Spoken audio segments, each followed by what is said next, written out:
पंडित मंडली भक्त कहला हे ठाकुरे पवित्र दरबार उपस्थित होई आपण पद को वंदना करी दरबार को आवाहन करुछि जे आपण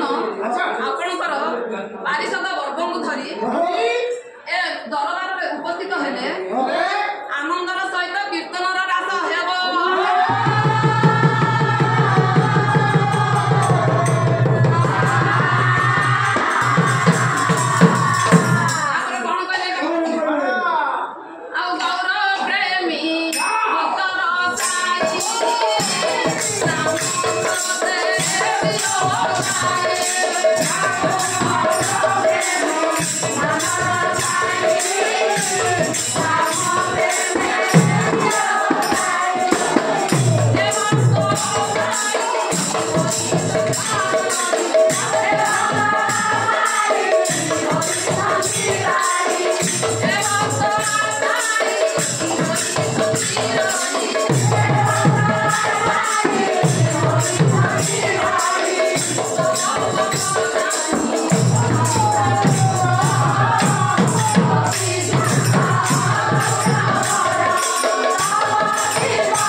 शीघ्र आसी